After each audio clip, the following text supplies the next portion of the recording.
I personally studied a lot of block of polymers, so I know a lot about Professor Tingsu's work. But yeah.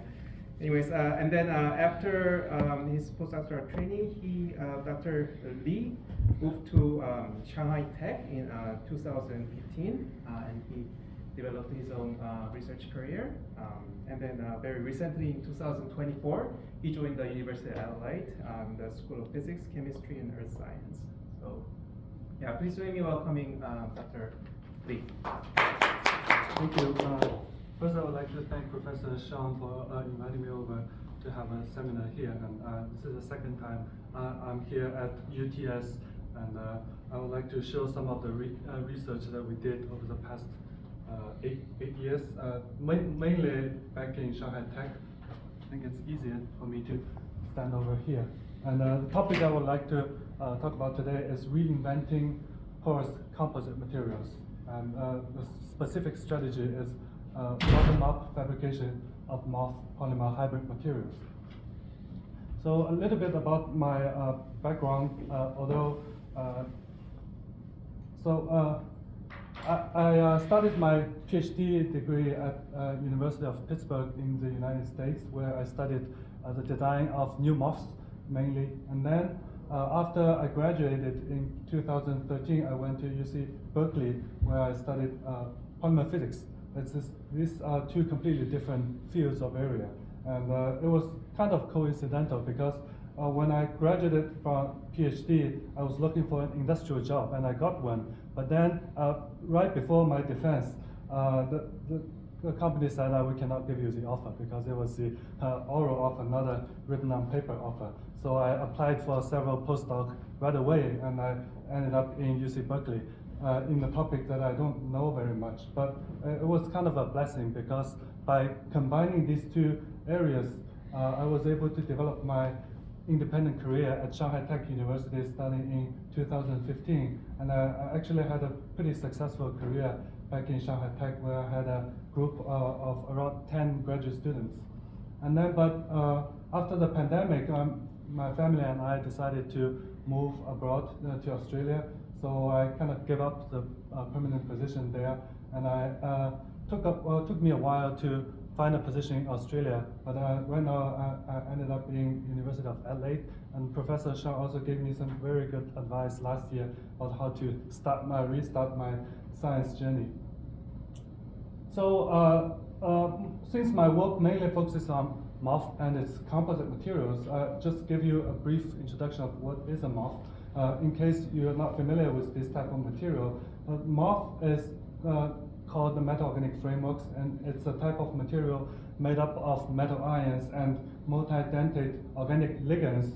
And when they connect, they tend to connect into a 3D periodic structure, which often holds a substantial amount of porosity after removing solvent molecule. And they typically show very nice single crystal structures, which is really nice for chemists because we can study the structure precisely and know exactly the pore size and the pore chemistry of it.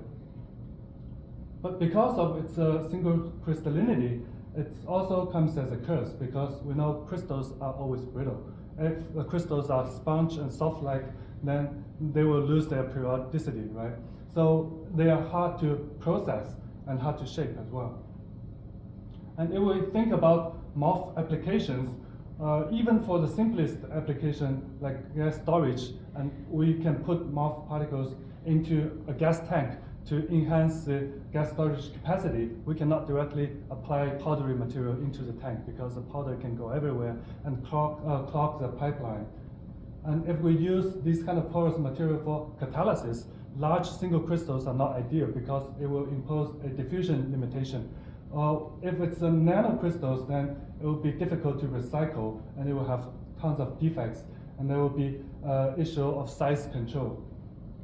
If we want to use MOFs as a separation membranes, we need to apply it onto a robust substrates such as alumina, and this is very costly as well. So really, using MOF by itself is quite difficult. And there are different people studying MOF chemistry. As a chemist, we tend to focus on the beautiful structures of MOF, and that's why I got into this area in the first place. But we don't really care about what's next for MOFs and how does it go to industrial applications. As an engineer, engineers probably don't care too much about the details of the structure, but they focus on scaling up the MOF production and also how to reduce its cost and make it more environmentally friendly. And there's a gap in between these two fields, which supposedly should be filled by material scientists. And my solution towards that is that I want to combine my expertise in MOF chemistry and polymer physics and combine these two materials into composites. But this concept is not new. People have been combining materials for several decades. For MOF and polymer, the blending started when MOF was first invented. So the idea is to utilize the hardness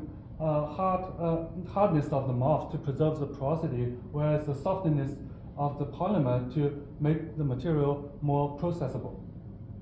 So my research at Shanghai Tech University focuses on two types of composite, MOF and polymer composite, as well as MOF composite with itself.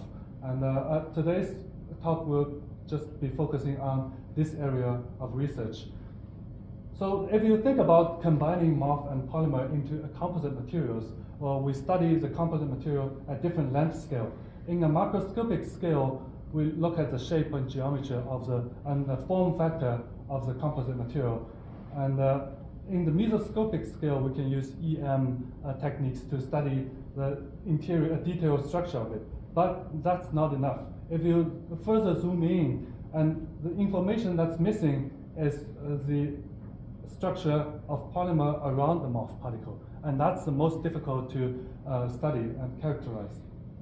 If you consider a dense composite material such as mixed matrix membrane, it's the same thing. People usually break the membrane into half and study the cross-section of the membrane, but what the information is missing is still the polymer around the MOF, whether what is the binding, what is the interaction at the interface. That's the critical part that's closely related to the performance of the final composite materials. So for example, if we consider the polymer around the MOF particle, there are three case scenarios. The first case is that the polymer is a uniform layer that coats the MOF particle without defects. Then the gas molecules has to go through the polymer to access the interior of the MOF, right? Then the polymer can serve as a barrier to protect the MOF mechanically and chemically. But if there's a little bit of defects, the covering is not complete, then the polymer cannot serve as a protective layer for the MOF particle. If we put these MOF particles collectively into a big composite, then without polymers, these MOF particles have very little interaction with each other, so the composite is very fragile. If we have too much polymer, then the polymers filled into the gaps of the MOF particle, then the diffusion of gas molecule will become an issue. So we just need the right amount of polymer that's coating all the MOF particles without clogging the interparticle gaps. So that's the ideal case scenario. If we look at the dense composites, such as a mixed matrix membrane, even though polymers are all around the MOF particle, but at the MOF polymer interface, there can be defects, right? Because of the drying of the polymer that creates this pulling force, the polymer can peel off from the MOF surface, which creates a nanoscale gap, hard to characterize. But the gas molecules, when it diffuses, it will go around the MOF particle, and thereby the MOF particle cannot exhibit any enhanced selectivity to the overall polymer. So my approach as a chemist and material scientist is that we want to take the concept from nanoscience, where people are proud of using a strategy called bottom-up fabrication, where they use atoms and build into clusters into the final nano structure. And I want to apply the same concept to composite materials. And I want to build a MOF at polymer core shell particle first. At this stage, I want to carefully control the interfacial interaction by design. And then once we have these nano building blocks, we can use that to self-assemble into a secondary structure, whether it's sheets, chains, or other kind of superstructures. Or we can use blend this composite particle with more polymers and utilize the power of polymer physics to drive into more sophisticated structures. This is like different stages of protein folding. So the first part is the most crucial, right? We want to have a known interface to start with so that we can know exactly that what the interface is. So my research centering around this MOF-Polymer core-shell particle, we want to study first how to apply different polymers to the MOF surface. Second, how to control different interactions at the MOF-Polymer interfaces. Then we can, once we have this library of materials, we can study how this surface polymer can impart MOF with new functions such as controllable surface energy, improved chemical stability, improved dispersibility in different matrices, as well as how to use this uniform polymer layer to control the gas diffusion across the polymer surface. So when I just started this project in 2015, there were very little examples, very few examples showing that polymers can be coated onto the MOF surface into a uniform layer. For example, this work published in 2014 utilized a coupling reaction to cross-link a microporous conjugated polymer to the MOF particle surface. And this work published in Advanced Materials in 2013 actually uses a layer-by-layer self-assembly method to apply positively and negatively charged polymer onto surface in multiple layers, and eventually, after digesting the MOF, you can see a very uniform layer of polymer on the MOF surface. But that's the only two examples in 2015. So when we started, we want to first start with this category of polymer, addition polymers, because we can use controlled radical polymerization to control the polymer growth on the MOF surface. But when you think about growing polymers on MOFs, it's not like other nanomaterials. If you talk about gold nanoparticles, it's only one element, and you can use thiol gold bond to create this covalent linkage between polymer and the gold nanoparticles. If you talk about oxides, you can utilize the OH groups and connect to silane, and then you can append the polymer to the surface. For proteins, you can use amino groups or thiol groups or other covalent linkages. But MOF is not one material. It's a collection of tens of thousands of materials, and you want to find a method that is suitable for all MOFs. You cannot rely on covalent linkage. So that's why we came up with an idea that uses a random copolymer that's designed to bind to the MOF surface through hydrogen bond cross-linking. So this random copolymer contains at least two functional groups. One is a carboxylic acid group, which can create hydrogen bond network to interact with the MOF surface as well as to other polymer strains. Another functional group is an ATRP initiating group, which allows us to grow polymers further from this random polymer. So when we mix the MOF with this random polymer, the random polymer can be physically adsorbed to the MOF surface within a couple of seconds. And that brings the ATRP initiating group to the MOF surface. Then we can add this particle into a mixture of monomers and cross-linkers and initiate the ATRP polymerization. Then we can grow a very uniform layer of cross-linked polymer on the MOF surface. So this is the example of we growing polystyrene onto 5 different MOF surfaces, all of which do not have a covalent linkage groups on the surface. So we can grow it into a very uniform polystyrene layer with the thickness highly controllable by the polymerization process. And this, we call it precise MOF-Polymer composite because we have the exact thickness measurable under TEM. And because of the initiating process starts from the MOF surface, it will not create a linkage between MOF particles so that we can use these cold shell particles to do self-assembly because these are very monodispersed particles.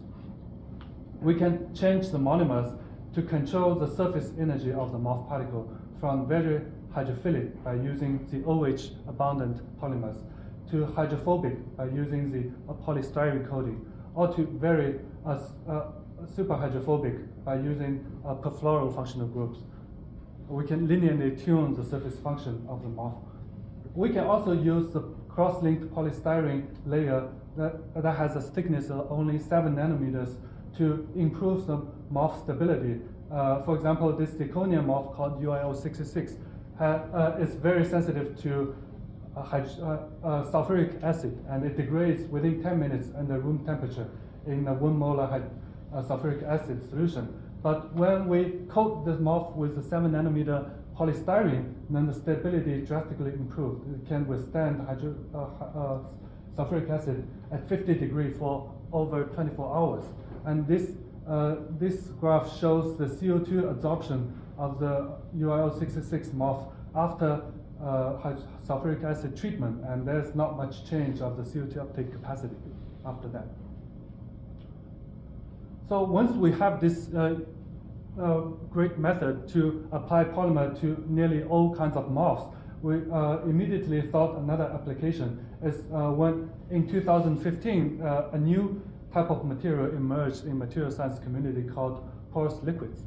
This is a very unique material because we consider traditional liquids are non-porous because of the close packing of liquid molecules. But if we can disperse a porous particle into a bulky liquid, where the bulky liquid is larger than the core of the porous particle, then the porosity of the porous particle can be retained inside the liquid, which makes a liquid porous. So that material is called porous liquids. And why is it interesting for porous liquids?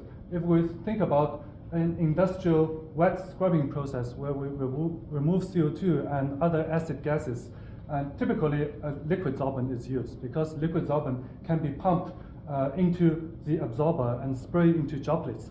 Once it contacts with the gas and removes CO2, it condenses and then can be pumped back into another container for regeneration. So this process is very convenient in industry. But what they use is typically highly corrosive organic amine solutions for acid gas removal. And also the organic amine liquid has a high heat of absorption for regeneration. So if we can disperse solvents such as MOF particles into a liquid successfully, then we can create a porous liquid that exhibits the same absorption behavior as MOFs. Since we have tens of thousands of MOFs, we can expand the possibility of liquid solvents indefinitely. So we chose a polydimethylsiloxane, which is called silicon oil, or called PDMS, as a solvent. And this is a solvent has a lot of benefit as a solvent for porous liquids because it has a low melting point, has a low vapor pressure, and it has very good chemical thermal stability. It's non-corrosive and also low cost. And when we use MOFs, the MOF surfaces are typically hydrophilic and it doesn't like to disperse into PDMS. But we have developed this polymer coating strategy that can allow us to coat a layer of PDMS containing polymer to the MOF surface so that now MOF particles can be well dispersed into PDMS liquid. Then it becomes a free-flowing liquid. Now we select this MOF called UIO66 where we can change the functionality of the MOF by simply replacing the organic ligand. So here is the MOF at polymer co-shell particle where we have coated a thin layer of PDMS on the MOF surface. And then we can squeeze, once this particle is mixed with PDMS, we can squeeze this liquid through a very thin syringe. So you can see that it behaves like a liquid. And MOF particles can absorb CO2 within this Langmuir isotherm. And you can see that porous liquids can exhibit very similar CO2 uptake isotherms as the MOF itself. And the PDMS can only absorb CO2 a little bit according to the Henry's law. So we have now successfully impart a PDMS liquid with the unique gas absorption properties of a MOF particle.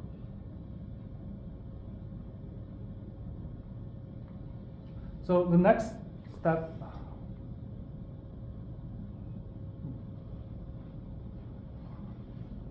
a little bit insensitive. Yeah. Now we have created micropores in liquids. The next stage is how can we create larger pores, such as mesopore, 2 to 50 nanometer, right? These pores are so large that you cannot find a solvent that can that's larger than this pore size. So the strategy that we use is to coat the MOF surface first with a dense polytubultomethacrylate layer, which serves as a barrier layer that can block the solvent. Then we can coat this polymer surface with another polymer containing PDMS for better dispersion of the MOF particles. Then we use these composite particles and disperse into PDMS. We can retain a large pores even bigger than 2 nanometer into the mesoporous region. So in this example, we show that we can successfully create a porous liquid contains a pore as large as 3.4 nanometer within a liquid. Then this is the water uptake isotherm that shows that the porous liquid shows very similar water uptake behavior as the bare MOF itself. So the next step is that we want to create macropores. Macropores are defined as pores larger than 50 nanometer, right? But how can we create such a big pore in a liquid? And we use the product from the other part of my research is to design holomorphs. We created a holomorph that contains a cavity as large as 400 nanometers, but with a single crystalline shell that only has a pore size of 0.4 nanometer, so that the liquid cannot diffuse through these micropores and occupy the macropore inside. When we functionalize this holomorph and disperse it into PDMS, we can retain these macropores in the liquid very well. So this is a cryo SCM cross-section image where we milled a freeze a porous liquid and then cut a cross-section using iron knife. And then we can see very clearly that these macropores are retained within the liquid. And we use this macroporosity in a liquid to absorb water reversibly. And we can use the water uptake as a mean to switch the thermal conductivity of the liquid. When the water is filled within the macroporosity of the porous liquid, then the thermal conductivity of the liquid goes up. When we evacuate the material and remove the water, the thermal conductivity of the material goes down. So essentially it becomes a thermal switch. So now we have addressed this problem, how to put addition polymers onto MOF surfaces. Another challenge is how to apply condensation polymers onto MOF surfaces. This part has never been done by anyone else. It's very difficult because of condensation polymer, the polymerization process is not easily controlled. But if we can do that, it will be great because a lot of condensation polymers are used in membrane science for gas separation and liquid separation. But to create a strong interface between the MOF and the polymer matrix, we need to grow the same condensation polymer on the MOF surface. So when we consider a traditional mixed matrix membrane, the polymer interact with the MOF surface through side weak interactions. If we can grow a brush of condensation polymer that has the same composition as a matrix polymer, then we can essentially increase its interaction substantially. So this is like a tree growing roots into the soil, and after that it's hard to extract the tree from the ground. And the way we do it, the first successful example that we did was by using a amino functionalized MOF called UiO6 and then we can first prime the surface with a dianhydride molecule, and then we can start the polymerization in the solution with the presence of the MOF. Then the polymer can grow onto the MOF as well as growing in the solution. Then we can centrifuge the MOF particle, separate out this functionalized MOF. So you can see under TM, there's a uniform layer of polyimide growing on each MOF particle surface. And we can, as a chemist, also care about whether this polymer actually connect to the MOF surface. So I kind of verified this brush structure using mass spec by digesting the MOF. And even though the polymer layer on the MOF surface is very thin, the stickiness between this particle is it's pretty high. So you can see when we dry this particle directly, it forms a a freestanding film that contains 88% of MOF and only 12% polymer. If we slice this mixed matrix membrane using a diamond knife under ultramicroton, a traditional mixed matrix membrane, you will see a lot of interfacial tearing under shear force. But in a polymer brush modified membrane, the interfacial tearing phenomena almost disappeared. That means there's a stronger interaction was established between the MOF particle and the polymer matrix. And you can also see that when we studied the glass transition temperature of the mixed matrix membranes, the polymer brush modified membranes showed a significant increase of glass transition temperature of the polyimic matrix because of this strong interaction at the interface that limited the polymer chain mobility in the matrix. But the traditional mixed matrix membrane only showed a slight increase, a 4-degree increase of glass transition temperature of the polymer matrix. When you compare the mechanical stability, the ductility of the mixed matrix membrane, you can see at 5% MOF loading, there's almost a 500% increase of membrane ductility of the brush modified MOF membrane compared to the traditional mixed matrix membrane. And the most important part is the gas separation performance. For membrane gas separation, we care about two metrics. One is the gas permeability. In this case, it's CO2 permeability. Another is this CO2 nitrogen or CO2 methane selectivity. And when we add MOFs into the polymer matrix, we expect a simultaneous increase of both the permeability and selectivity. But in a traditional mixed matrix membrane, you often see a decrease of selectivity, although the permeability increases. This is because of the defect generation at the interface. But when we functionalize the MOF surface with a polymer brush, then we can see a simultaneous increase of both permeability and the CO2 nitrogen and CO2 methane selectivity. So this is an ideal membrane that doesn't have interfacial defects. So another question arises is, the previous example, we've shown that we can functionalize an amino MOF with polyimides. But what about MOFs without amino functional groups? For example, zirconium MOFs that using these ligands, and chromium MOF using this ligand, and ZIF8. This MOF doesn't have any covalent linkage groups for us to append the polymer. So we need to find a way that can address the common feature shared by most MOF, which in this case is porosity. And can we utilize porosity instead of a covalent anchoring point to connect polymers to the MOF? So then we immediately thought of mechanical linkage. Right?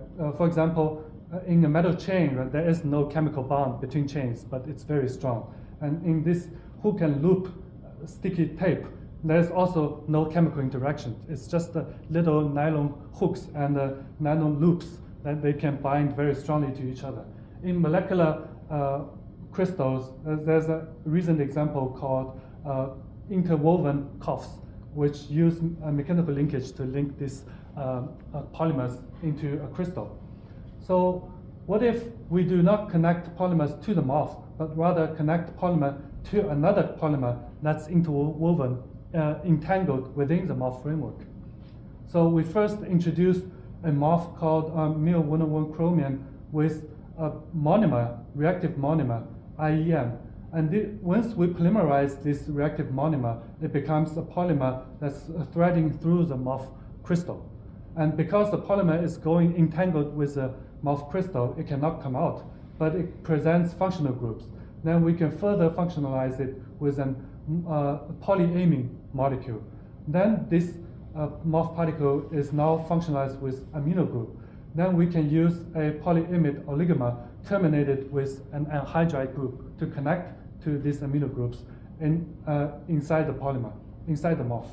So after the first three stages of functionalization, the last stage actually connect the polymer to the MOF surface, which we can see directly under TEM. And although the nitrogen adsorption isotherm showed that a decrease of porosity after we introduce additional polymers to the MOF, the CO2 uptake capacity actually increased because of the smaller pore size and stronger interaction of the functionalized MOF with CO2. And when we make a mixed matrix membrane of using that MOF with polyimide, then we can see that this extra surface functionalization of the polyimide can also lead to an increase of CO2 permeability without much sacrifice of CO2 nitrogen and CO2 methane selectivity. Whereas without any functionalization, when the MOF is made into a mixed matrix membrane, the selectivity of the membrane just decreases dramatically. But this method is also has its own limitations because it changes the MOF porosity. Therefore, it's not suitable for ultra microporous MOFs, where these MOFs do not have much porosity to be utilized. And it only works for polyimides in this case. And at the same time, our group was working on another collaborative project with Professor Jerry Atwood from the University of Missouri. They developed this very unique metal organic nanocapsules. In this case, it's a copper octahedral metal organic capsule that exposes 24 open metal sites. And we take their material and blend it with polyimides and other condensation polymers and heat it up. And these open metal sites can bind strongly with these oxygen and nitrogen groups on the condensation polymer and essentially cross-link them into a non-soluble membrane. And for example, when these nanocapsules are mixed with a range of polymers and heated up to around 200 degrees, these membranes are no longer soluble in a good organic solvent due to cross-linking. And we thought, can we utilize this metal organic nanocapsule as a mean to functionalize MOF surfaces with polyimide and other condensation polymers? So we first mixed MOF with this metal organic nanocapsule, and in solution, because they have opposed charge on the surface, the capsules can be absorbed to the MOF surface rapidly through electrostatic interaction.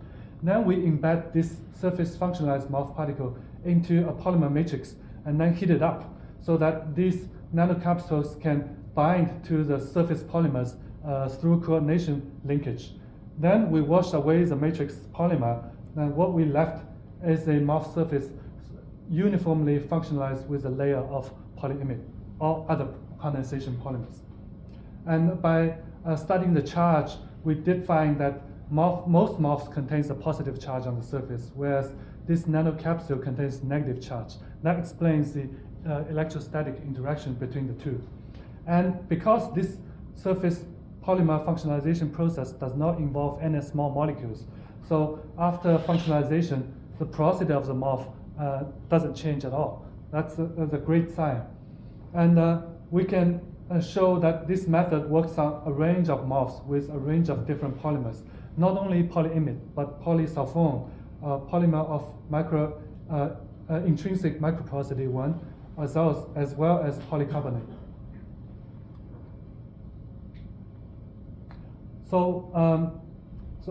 Now we have a range of methods to functionalize MOF surfaces with polyimide. And another thing we want to apply to is catalysis.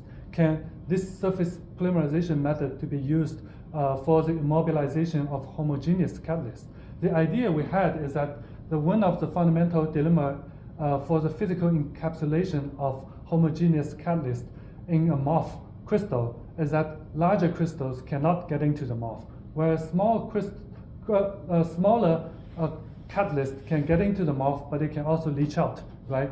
So if we want to encapsulate this small catalyst in the MOF without leaching, we can apply a layer of polymer on the surface that can prevent its leaching. But to do that is not easy. If we look at how people grow polymers on MOF surfaces, it usually takes 24 hours or longer, right? If you put the encapsulated homogeneous catalyst in a polymerization solution and wait for 24 hours, the catalyst will leach out already. We need to find a way to grow polymer fast enough before it leaches out. The challenge here is actually the monomer concentration for this polymerization is very low, because the higher monomer concentration will lead to polymerization in solution rather than on the MOF surface. So this is quite a unique strategy that we developed, and that we first mixed MOF particle with a solution containing DMF and DCM two good solvents for monomers. Here we use monomers of a polyimide, polyamine and dianhydride. At this stage, the monomer concentration is quite low, so polymerization occur at a very slow rate. And then we suddenly add a non-solvent called petroleum ether into this mixed solvent. So petroleum ether is miscible with DCM, but not miscible with DMF. So the DMF droplets will nucleate on the surface of each MOF particles. Because the monomers likes to dissolve in DMF, the monomer will also gets concentrated on each MOF particle surfaces. So within seconds, the concentration of monomers on the MOF surface increased exponentially, and then the polymerization occurred only on MOF surface. So this is the result. After 30 seconds of polymerization, the polyimide is successfully grown onto every single MOF particle surfaces. And we can confirm it using IR, and we can also confirm that the porosity of the MOF doesn't change after surface functionalization process. Then we use this mesoporous MOF, encapsulate it encapsulate the phosphotungstic acid homogeneous catalyst, and then we coat the surface with a thin layer of polyimide to prevent it from leaching. And you can see that in 10 cycles of catalytic degradation of phenol using hydrogen peroxide, with the surface polymer coating, the catalyst doesn't suffer a decrease of reactivity, whereas without the polymer coating, the catalytic reactivity goes down with each cycle because of the leaching. As you can see that the amount of PTA observed in the solvent increases after each cycle. And since this layer of polymer is so thin, it also doesn't affect the diffusion kinetics of the catalytic process, which in here it shows that the surface, the encapsulated catalyst shows almost the exact same catalytic kinetics as the homogeneous catalyst itself. So I have showed you guys that various ways to construct this building unit, but I haven't really showed much work in this area and this area. And I will give an example that we use the building block of MOF-Polymer cold shell particles to construct more complicated membrane morphologies. So if you consider a conventional mixed matrix membrane for gas separation, it's a MOF particle dispersed in a polymer matrix. Although the MOF particle can increase the diffusion kinetics of gas through the membrane, but the gas will have to diffuse through these bottlenecks, right? The polymer is really what's slowing down the gas diffusion. The one way to address the problem is to increase the MOF loading in the polymer matrix to have connected pathways of MOF particles. That's called percolation. But the consequence of that is the membrane becomes so brittle that's difficult to handle. So what if we can use two polymer matrix and blend them together and allow them to phase separate into different morphologies? For example, if one polymer is a minor component, then it will separate into these droplet domains, like sea island structure. And or we can, when we put MOF particles into two polymer matrix, then the MOF particle will selectively go to the preferred polymer matrix and are gathered into one domain. So ideally, we want to create something that has a co-continuous morphology, where MOF particles can be connected and condensed into one phase and connect through one end of the membrane to the other. Can we do that? So we started with mixing these two polyimides called ODPA-DAM and 6-FDA-DAM. And we also made some random copolymers that has a mixture of these two monomers, so that the properties of this random copolymer is in between these two polymers. When we mix these random copolymers with 6-FDA-DAM, you can see a different degree of phase separation.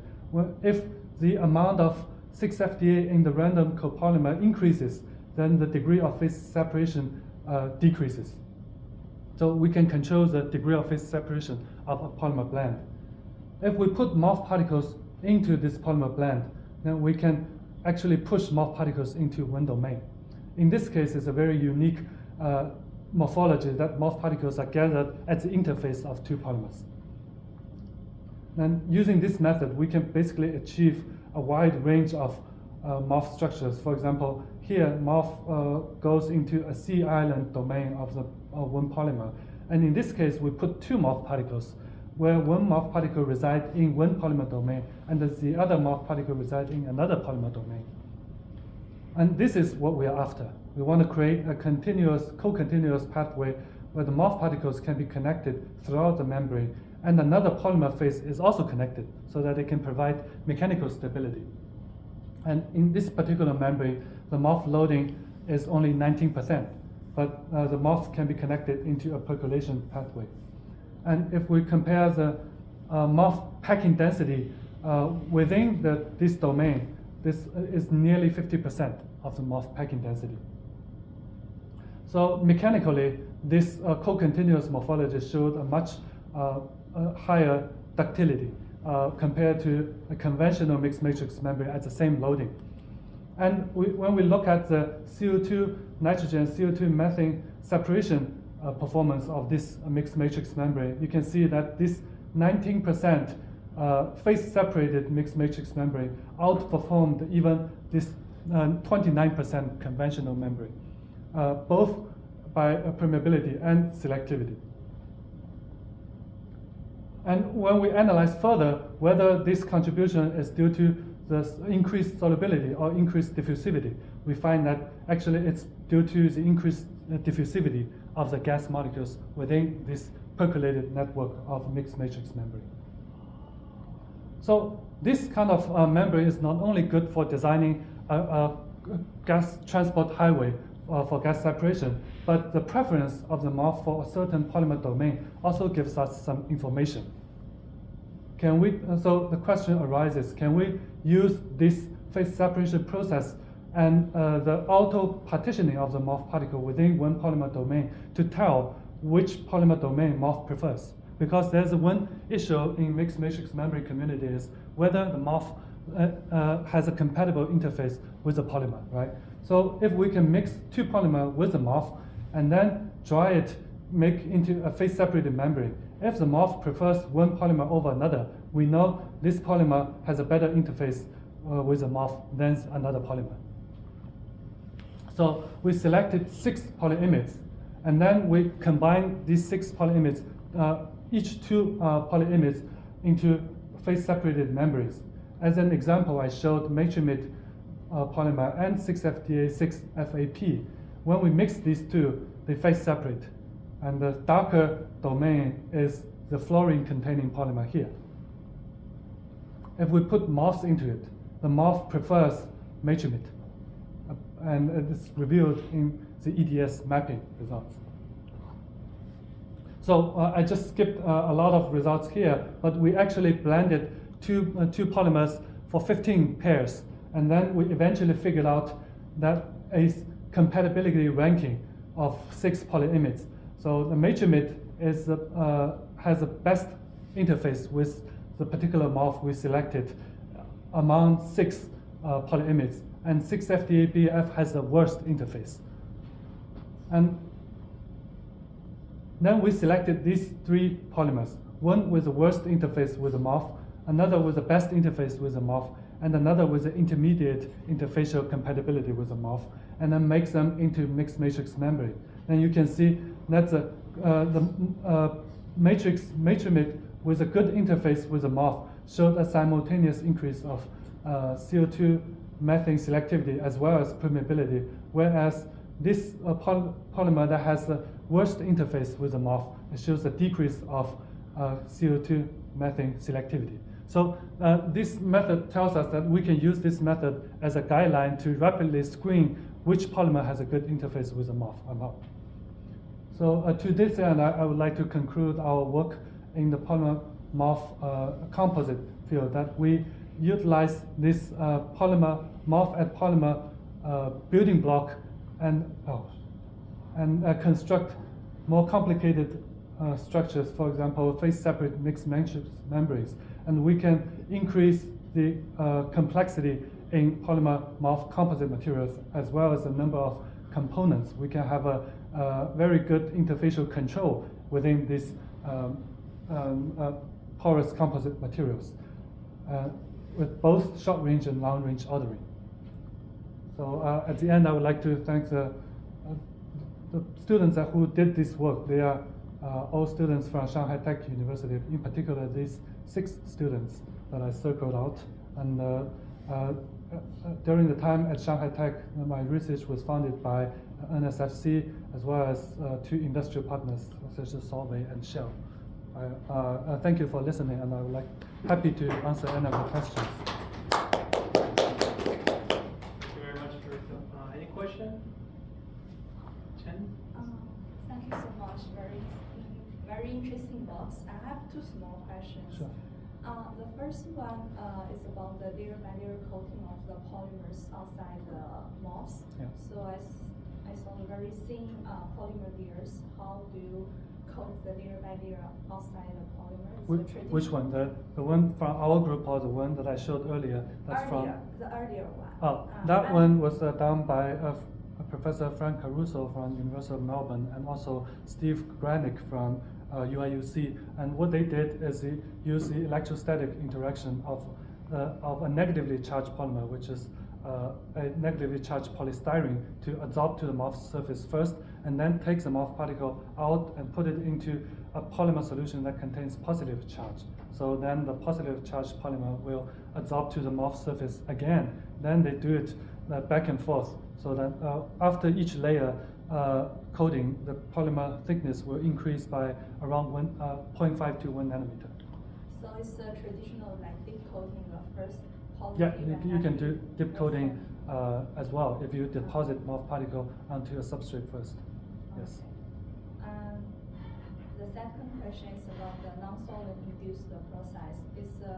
The non-solvent induced process happens centrally, right? It's very big. Yes. So how do you control the uniform coating during this non-solvent induced process? Right, that's a very good question. The process happens very quick, but if you think about when non-solvent is introduced, DMF will get pushed out from the liquid. And where does it prefers to go? It prefers to go to a surface that has high surface energy, which is the MOF surface. And it doesn't like homogeneous nucleation, because homogeneous nucleation has higher energy penalty. So as long as you give the solution enough MOF surface area by using a small MOF particle, then the liquid droplet will always coat uniformly onto each MOF particle. So all the exposed MOF surface will be coated by a layer of polymer and defect-free. So it's a kind of a very smart strategy. Yes. Thank you. Yes. Yes, very good talk. Thank you. I'm just wondering, what's the driving force when you use this porous liquid to dissolve CO2?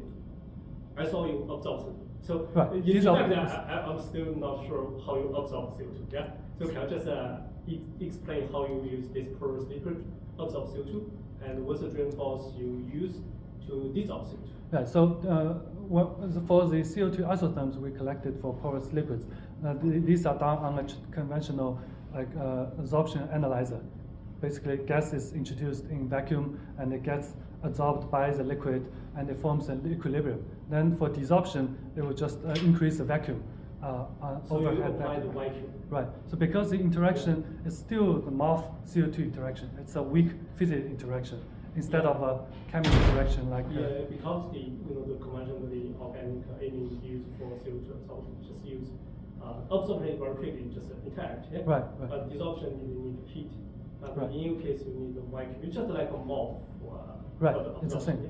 But for MOF, the diffusion is faster. But for liquid, in a conventional setup, the liquid thickness is quite thick, right? It's millimeter thick. So the diffusion is slightly slower. But we have a little trick that we put a stirrer bar inside to stir the liquid during the absorption, so that the equilibrium can be reached earlier.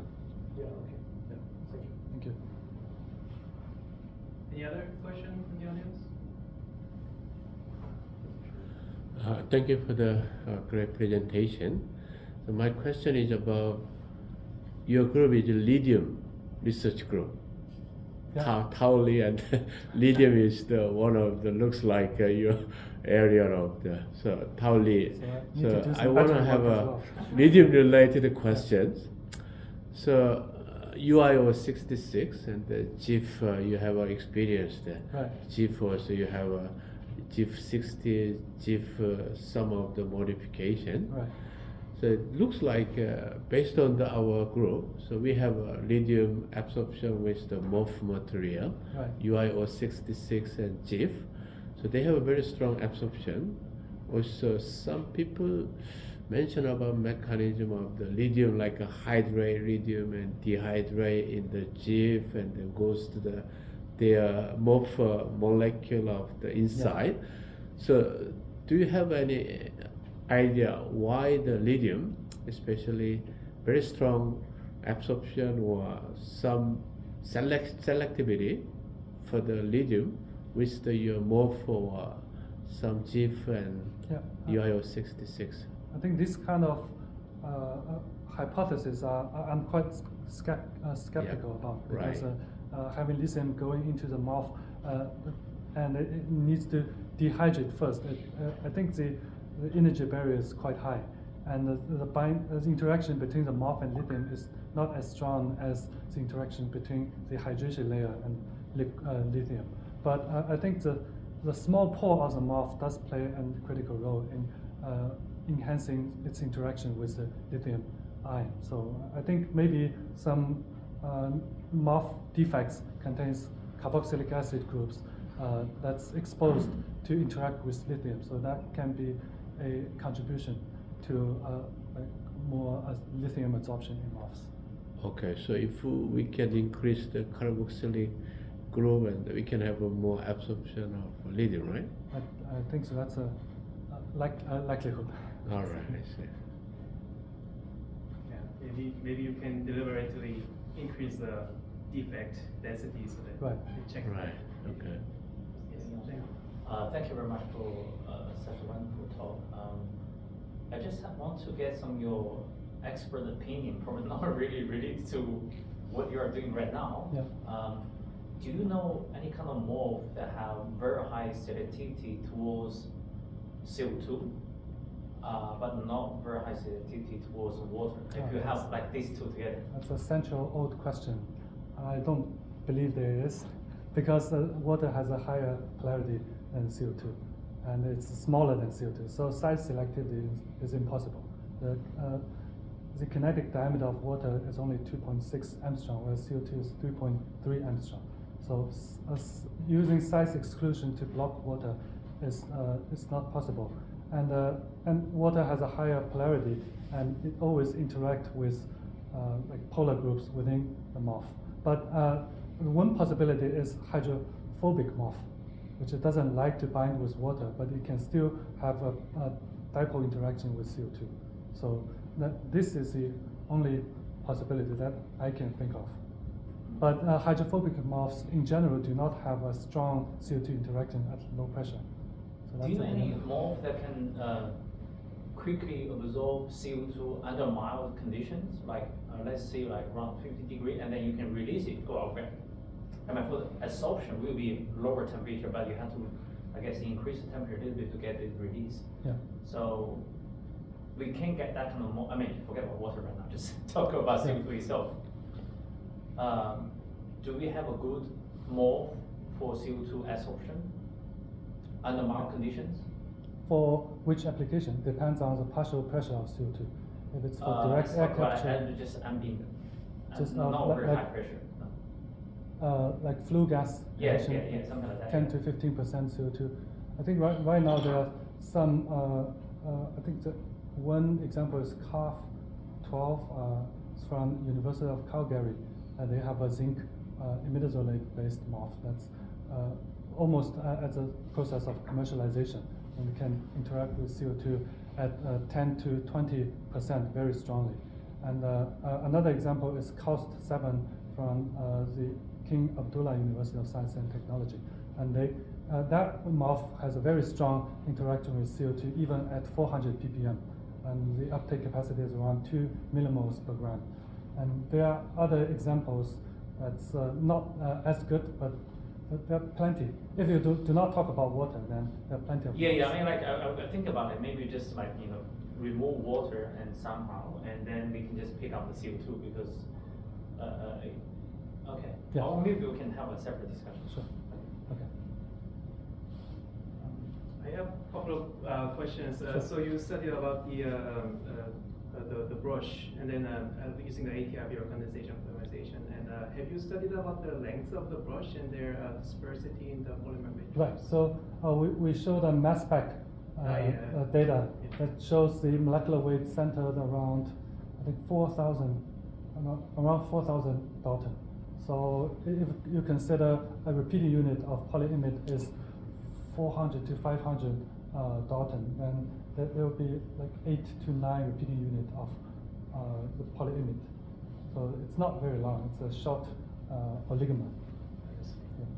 And then does that having the brush, does it improve the interfacial diffusion barrier? Yes, we showed the bulk mechanical property as well microscopic mechanical properties of the membrane that both increased.